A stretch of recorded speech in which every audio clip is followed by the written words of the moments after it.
దీనికి సంబంధించి చూసినట్లయితే ప్రస్తుతానికి లీగల్ ప్రాసెస్ కూడా మొత్తం కూడా ప్రారంభం కావడం జరిగింది. దీనికి సంబంధించి అల్లు అర్జున్ పైన మొత్తంగా చూసినట్లయితే 3 సెక్షన్ల కింద కేసులు నమోదు చేస్తారు. ప్రస్తుతానికి దానికి సంబంధించిన ఎఫ్ఐఆర్ కూడా మనతో ఉంది. ఎఫ్ఐఆర్ సంబంధించి చూసినట్లయితే 105, 105/118/2/1 red with 3/F BNS section కింద కేసు నమోదు చేశారు. అయితే దీంట్లో సంధ్యా థియేటర్ సంబంధించిన వాళ్ళ పేరు కూడా చెప్పండి. దీంట్లో చూసినట్లయితే 105/118/1 రెడ్ విత్ 3/5 బిఎన్ఎస్ సెక్షన్ కింద చిక్కడపల్లి పోలీసులు అల్లు అర్జున్ పైన కేసు నమోదు చేశారు. దీంట్లో Telugu film actor Allu Arjun accuse కూడా చేయడం జరిగింది. అల్లు అర్జున్ ని నేరస్తునిగా చేస్తూ దీంట్లో పేర్కోవడం జరిగింది. దీంట్లో చూస్తే ఎఫ్ఐఆర్ లో మొత్తం చూసినట్లయితే అల్లు అర్జున్ ని నేరస్తుడిగా, అల్లు అర్జున్ ని ఏదైతే ఒక నిందితుడిగా పేర్కొంటూ A1 నిందితుడిగా పేర్కొంటూ దాంతోపాటు Sandhya theatre 70mm theatre management, their staff, తర్వాత Telugu cinema actor Allu Arjun and his personal security మొత్తంగా వీళ్ళకి సంబంధించి దీంట్లో ఎఫ్ఐఆర్ పేర్కొనడం జరిగింది. అయితే దీనికి సంబంధించినట్లయితే ఇప్పుడు దీంట్లో ప్రధానంగా ఆ రోజు ఏం జరిగిందన్న విషయం కూడా కంటెంట్ దీంట్లో పేర్కొన్నప్పుడు ఈ కంటెంట్ లో చాలా విషయాలు కూడా చెప్పడం జరిగింది. ఈ కంటెంట్ లో చాలా విషయాలు కూడా పేర్కొనడం జరిగింది. ఎందుకంటే అసలు ఏం జరిగింది అన్న విషయాన్ని కూడా దీంట్లో పేర్కొంటూ దాంట్లో చాలా విషయాలు కూడా చెప్తూ, అంతేకాకుండా ప్రధానంగా అసలు ఆ రోజు ఏం జరిగింది అన్న విషయాన్ని కూడా దీంట్లో పేర్కొన్నారు. అయితే దీంట్లో చూస్తున్నట్లయితే ఒక్కసారిగా పూర్తి విషయాలు అంటే ఇక్కడ దీంట్లో ఎఫ్ఐఆర్ కంటెంట్ మనం చూడొచ్చు. ఎఫ్ఐఆర్ లో చాలా విషయాలు కూడా ప్రస్తావిస్తూ చాలా విషయాలు కూడా చెప్పడం జరిగింది. ఆ రోజు 9:30 గంటల ప్రాంతంలో అల్లు అర్జున్ తన సెక్యూరిటీతో కలిసి అక్కడికి సంధ్యా థియేటర్ చేరుకోవడం జరిగింది. సంధ్యా థియేటర్ చేరుకున్న సమయంలో అంటే ఎవరైతే ఫిర్యాదు చేశాడో ఏదైతే దీనికి సంబంధించి భాస్కర్ ఇచ్చిన ఫిర్యాదు అయితే రేవతి భర్త భాస్కర్ ఇచ్చిన ఫిర్యాదు మేరకు పోలీసులు అయితే ఆ కేసు నమోదు చేశారు. ఆ నమోదులో చూసినట్లయితే తేజ తన కుటుంబంతో పాటు కలిసి తర్వాత భాస్కర్ తర్వాత మిగతా వాళ్ళంతా కలిసి కూడా నేను ఇక్కడ సినిమా చూడడానికి అంటే బెనిఫిట్ షో చూడడానికి మేము ఇక్కడ రావడం జరిగింది.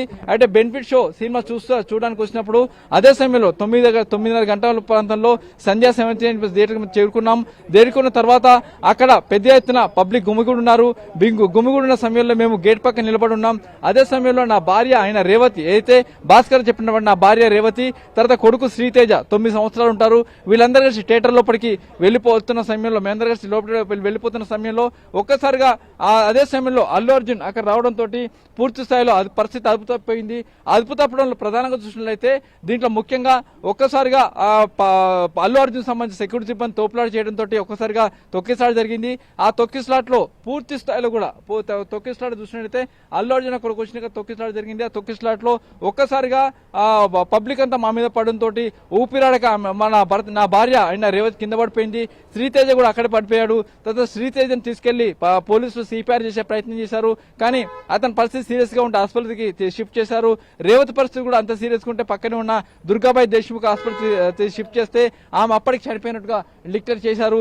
కాబట్టి ఈ ఘటన సంబంధించి అల్లు అర్జున్ అతనికి సంబంధించిన సెక్యూరిటీ సిబ్బంది కావచ్చు మిగతా వాళ్ళే ప్రధాన కారణం. కాబట్టి అల్లు అర్జున్ తో పాటు సంధ్యా థియేటర్ యాజమాన్యం వీళ్ళందరిపైన చర్యలు తీసుకోవాలని చెప్పి కూడా అటు పోలీసులకు ఫిర్యాదు చేయడం జరిగింది. అయితే దీనికి సంబంధించి చూసినట్లయితే ఈ ఎఫ్ఐఆర్ ఆధారంగానే పోలీసులు ఇప్పటికీ కేసు నమోదు చేశారు. ఆ ఆధారంగానే పోలీసులు విచారణ ముందుకు వెళ్తున్నారు. అయితే దీంట్లో మరోవైపు చూసినట్లయితే ఎక్కడ ముఖ్యంగా చూసినట్లయితే దీంట్లో అల్లు అర్జున్ అరెస్ట్ చేయడానికి వచ్చినప్పుడు అల్లు అర్జున్ తో పాటు ఇక్కడ ఫ్యామిలీ మొత్తం కూడా ఇక్కడ ఉండడం జరిగింది. దీనికి సంబంధించిన విజువల్స్ కూడా మనం చూడొచ్చు. ఏదైతే అల్లు అర్జున్ అరెస్ట్ చేయడానికి ఇక్కడ వచ్చారు, వచ్చిన సమయంలో అదే సమయంలో ఏదైతే ఇక్కడ అది ఇక్కడ చూసినట్లయితే అల్లు అర్జున్ అరెస్ట్ చేయడానికి వచ్చిన సమయంలో అదే సమయంలో ఇక్కడ ఏదైతే అల్లు అరవింద్ కూడా అక్కడే ఉన్నాడు. అంటే వాళ్ళ ఫాదర్ అయిన అల్లు అరవింద్ కూడా ఇక్కడే ఉన్నాడు. కానీ అల్లు అరవింద్ కావచ్చు మిగతా వాళ్ళు కావచ్చు ఎవరు కూడా అంటే రిసీవ్ చేయకుండా ఒకసారిగా డైరెక్ట్ గా లోపలికి వెళ్ళిపోయారు. ఎందుకంటే పోలీసులు దాదాపు ఫస్ట్ ఫ్లోర్ వరకు వెళ్ళిపోయి ఆ ఫస్ట్ ఫ్లోర్ లో ఉన్న ఏదైతే అల్లు అర్జున్ తీసుకెళ్లి కిందికి వచ్చే ప్రయత్నం చేసి అల్లు అర్జున్ కూడా నేరుగా అంటే ఎలాంటి ఇబ్బంది పడకుండా ఏం చేయకుండా ఆ పోలీసులు సహకరించి అల్లు అరవింద్ తో కలిసి కిందికి రావడం జరిగింది. అయితే వీళ్ళని తీసుకొని ప్రస్తుతానికైతే అటు అల్లు అర్జున్ ని వైద్య వైద్య పరీక్ష నిమిత్తం ఉస్మానియా హాస్పిటల్కి తరలించి చెప్తున్నారు. ఉస్మానియా ఆసుపత్రిలో వైద్య పరీక్షల తర్వాత అల్లు అర్జున్ పోలీస్ స్టేషన్ తీసుకువెళ్లి అక్కడి నుంచి లీగల్ ప్రాసెస్ మొదలు పెడతారు. లీగల్ ప్రాసెస్ అంటే ఇప్పుడు చూసినట్లయితే అతనికి నోటీస్ ఇచ్చి నోటీస్ ఇచ్చిన తర్వాత అతని గురించి స్టేట్మెంట్ రికార్డ్ చేసి ఆ మేరకు పోలీసులు ముందుకు వెళ్తారు. ఆ తర్వాత నేరుగా తీసుకువెళ్లి అల్లు అర్జున్ కోర్టులో హాజరుపరిచే అవకాశం అయితే కనబడుతుంది. అయితే ఇప్పటికున్న 3 సెక్షన్ల ప్రకారం చూస్తే అల్లు అర్జున్ పైన మొత్తంగా నాన్ బెయిలబుల్ సెక్షన్ ఉంటాయి కాబట్టి దాని ప్రకారం అతని పైన కూడా బెయిల్ వస్తుందా రాదని ఒక ఉత్కంఠ ఉంటుంది. అయితే ఇప్పటికైతే చూసినట్లయితే బెయిల్ కోసం అయితే అప్లై చేసే అవకాశం అయితే ప్రస్తుతం అయితే అల్లు అర్జున్ ని తీసుకొని నేరుగా పోలీసులు అటు ఆసుపత్రికి తీసుకువెళ్ళడం జరిగింది. ఆసుపత్రిలో వైద్య పరీక్షల తర్వాత అక్కడి నుంచి ఆ తర్వాత నేరుగా అటు పోలీస్ స్టేషన్ తీసుకువెళ్లి అక్కడి నుంచి తర్వాత ముందుకు వెళ్లే ప్రయత్నం అయితే కొనసాగుతుంది. ప్రస్తుతం అయితే లీగల్ ప్రాసెస్ వచ్చినట్లయితే లీగల్ గా పూర్తిగా ఈ వ్యవహారం అయితే ముందుకు వెళ్తున్నారు. లీగల్ ప్రకారమే ముందుకు వెళ్తామని చెప్పి కూడా అధికారులు చెప్తున్నారు. Chakri Ramesh can you hear me? Ramesh ఇప్పుడు మనకి కనబడుతున్న 4 సెక్షన్లు ఏవైతే ఉన్నాయో 105 కావచ్చు, 118 సెక్షన్ కావచ్చు, 105 నాన్ బెయిలబుల్ గా తెలుస్తుంది. అసలు ఈ సెక్షన్లు ఏం చెబుతున్నాయి? ఆ సెక్షన్లలో ఏముంది అసలు? ఏ నేరాల కింద అల్లు అర్జున్ ఇప్పుడు అరెస్ట్ చేశారు?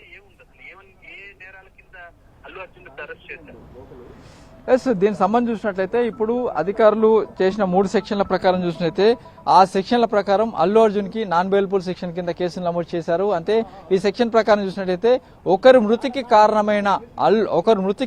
కారణమైన నేపథ్యంలో ఆ మేరకు కేసు నమోదు చేసి విచారణ చేస్తున్నాం. ఆ మేరకే సెక్షన్లు యాడ్ చేశామని చెప్పారు. ఎందుకంటే అక్కడ జరిగిన తొక్కిసలాటకి డైరెక్ట్ గా అల్లు అర్జున్ కి సంబంధం లేకపోయినప్పటికీ అక్కడ జరిగిన తొక్కిసలాటకు ప్రధాన కారణం అల్లు అర్జున్ అవుతాడు. ఎందుకంటే అక్కడ ఉన్న జనాల్ని మధ్యలో తోసుకుంటూ అక్కడికి వాళ్ళ సెక్యూరిటీ సిబ్బంది ఆ జనాల మధ్యలోకి తోసుకుంటూ అల్లు అర్జున్ ని ఆ లోపల వరకు క్యాన్వై తీసుకువెళ్లిన నేపథ్యంలో అక్కడ జరిగిన సంఘటనకు పూర్తి స్థాయిలో అంటే ఫస్ట్ సంధ్యా థియేటర్ అవుతుంది A1 అక్యూజ్డ్, A2 అయితే ఆ సంధ్యా థియేటర్ సెక్యూరిటీ సిబ్బంది అవుతుంది, A3 అల్లు అర్జున్ అవుతుంది, A4 చూసినట్టయితే సెక్యూరిటీ సిబ్బంది అవుతుంటారు. A3 సంబంధించి సెక్యూరిటీ సిబ్బంది అవుతారు. అయితే ఈ సంబంధించి A1, A2, A3, A4 ఇప్పటికీ A1, A2 గా ఉన్న అటు వాళ్ళందరూ కూడా ప్రస్తుతానికైతే అరెస్ట్ చేసి తీసుకువెళ్లారు. ఇప్పుడు A3 గా ఉన్న అల్లు అర్జున్ అరెస్ట్ చేశారు. అయితే ఇప్పుడు లీగల్ ప్రాసెస్ లో భాగంగా అల్లు అర్జున్ ని వైద్య పరీక్షల నిమిత్తం గాంధీ హాస్పిటల్కి తరలించడం జరిగింది. గాంధీ హాస్పిటల్ వైద్య పరీక్షలు నిర్వహిస్తారు. నిర్వహించిన తర్వాత అక్కడి నుంచి నేరుగా పోలీస్ స్టేషన్ తీసుకువెళ్లి అక్కడి నుంచి లీగల్ ప్రాసెస్ మొదలు పెడతారు. అక్కడి నుంచి కోర్టులో హాజరుపరుస్తారు. కోర్టులో హాజరుపరిచిన తర్వాత అతనికి అయితే అల్లు అర్జున్ బెయిల్ కోసం అప్లై చేసుకునే అవకాశం ఉంటుంది. ఎందుకంటే దాని ప్రకారం ఎవరికైనా రైట్ ఉంటుంది, ఎవరిని అరెస్ట్ చేసినప్పుడు అతను బెయిల్ కోసం అప్లై చేసే అవకాశం ఉంటుంది. కాబట్టి బెయిల్ కోసం పూర్తిగా అప్లై చేసిన తర్వాత ఫర్దర్ గా జడ్జి ఎలాంటి ఆదేశాలు ఇస్తారో చూడాల్సిన అవసరం ఉంది. ప్రస్తుతానికైతే గాంధీ హాస్పిటల్కి తరలించారు. గాంధీ హాస్పిటల్ నుంచి ఫర్దర్ గా లీగల్ ప్రాసెస్ మొదలు పెడతారని చెప్తున్నారు. రైట్. ప్రస్తుతం సాధారణంగా ఇట్లాంటి కేసెస్లో బెయిల్కి సంబంధించి అంటే ఇట్లాంటి తొక్కిసలాటలు కావచ్చు, ఇప్పుడు 105 ఉంది, అంటే చంపే ఉద్దేశం లేకపోయినా చనిపోతారనే విషయం తెలిసి కూడా అట్లాంటి ఘటనలకు పాల్పడడం అనేది ఇప్పుడు నాన్ బెయిలబుల్ కింద ఆ సెక్షన్ కింద కేసు నమోదు చేసినట్టుగా మనకి కనబడుతుంది BNS చూసినట్లయితే. సో ఇలాంటి సెక్షన్స్ నమోదు చేసినప్పుడు బెయిల్ వచ్చే పరిస్థితి ఎంతవరకు ఉంటుంది? ఎట్లాంటి ప్రొసీడింగ్స్ ఉంటాయి కోర్టులో కావచ్చు, పోలీస్ స్టేషన్లో కావచ్చు? 45 సార్లు 40 సార్లు చెప్తా అన్న, దానికేముంది.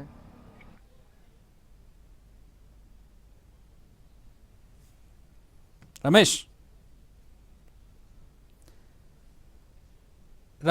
ఇప్పుడు మనం BNS సెక్షన్ చూసినట్లయితే 105 చూసినట్లయితే నాన్ బెయిలబుల్ సెక్షన్ ఉంది. Cognizable offence non bailable section కింద ఉంది. 10 ఏళ్ల వరకు జైలు శిక్ష పడే అవకాశం ఉంది, ఫైన్ కూడా పడే అవకాశం కనపడుతుంది. ఇది అంటే అతనికి ఇంటెన్షన్ చంపాలన్న ఉద్దేశం లేకపోయినా కూడా చనిపోతారని తెలిసి ఇట్లాంటి ఘటనకు పాల్పడడం ద్వారా అతను నేరానికి పాల్పడినట్టుగా మనకి BNS సెక్షన్ చెప్తోంది, 105 సెక్షన్ చెప్తోంది. సాధారణంగా ఇలాంటి నాన్ బెయిలబుల్ కేసుల్లో ఎట్లాంటి ప్రొసీడింగ్స్ ఉంటాయి? కోర్టులో కావచ్చు, జైల్లో పోలీస్ స్టేషన్లో కావచ్చు, బెయిల్ వచ్చే అవకాశం ఎంతవరకు ఉంటుంది? ఈ కేసుకు సంబంధించినట్టయితే చక్రి ప్రధానంగా దీంట్లో పోలీసులు మొత్తంగా 105,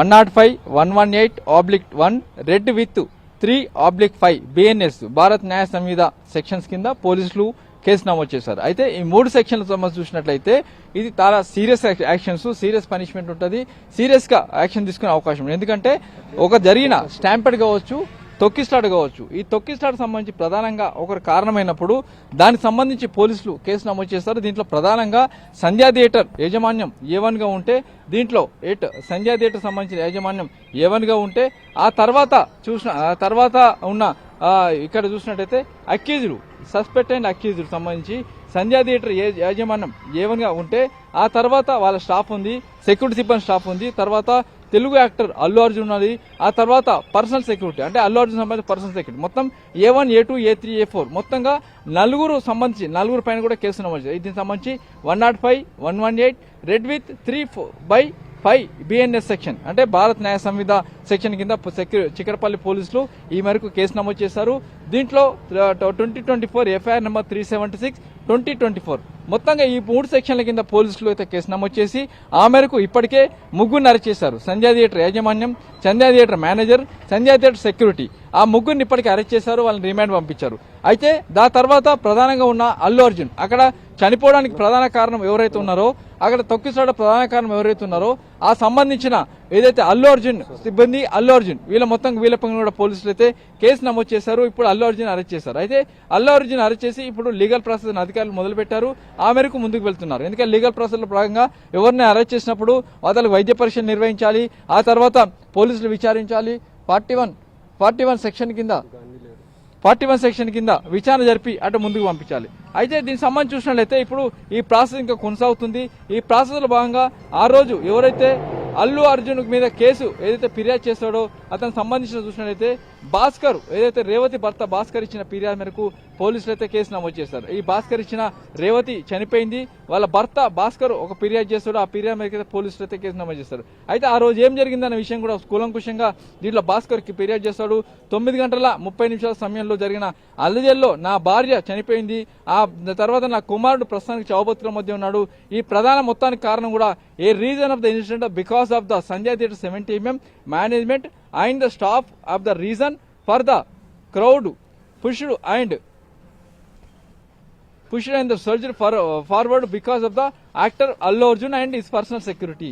సంధ్యా థియేటర్ దగ్గర తొక్కిసలాట సందర్భంగా జరిగిన తొక్కిసలాట ప్రధాన కారణం అల్లు అర్జున్ అతని సెక్యూరిటీ సిబ్బంది చేసిన హంగామా వల్లే జరిగిందని చెప్పి కూడా అతను ఇచ్చిన ఫిర్యాదులో ఆ మేరకు 105, 118 and 118/1 red with 3/1 BNS section కింద పోలీసులు కేసు నమోదు చేసి మనకు విచారణ మొదలు పెట్టారు. అయితే దీంట్లో మొత్తంగా చూసినట్లయితే నాన్ బెయిలబుల్ సెక్షన్స్, ఎందుకంటే ఒకరి మృతికి కారణమైన సందర్భంలో ఈ కేసు నమోదు చేశారు. ఈ కేసు సంబంధించి కూడా అటు పోలీసుల విచారణ అయితే కొనసాగుతుంది. అయితే ఇప్పుడు సంబంధించి అటు ప్రాసెస్ అయితే మొదలు పెట్టారు, ఫర్దర్ గా ముందుకు వెళ్తున్నారు.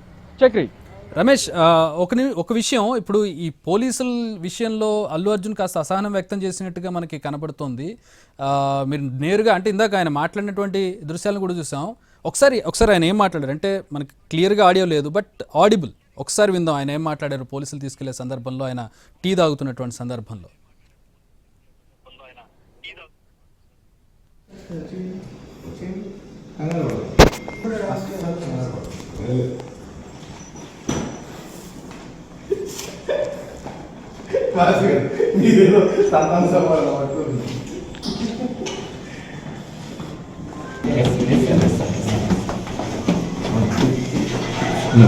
టీ తాగుతున్నటువంటి సందర్భంలో ఆయన తన అసహనాన్ని వ్యక్తం చేశారు. ఒకసారి ఆ విజువల్ చూద్దాం.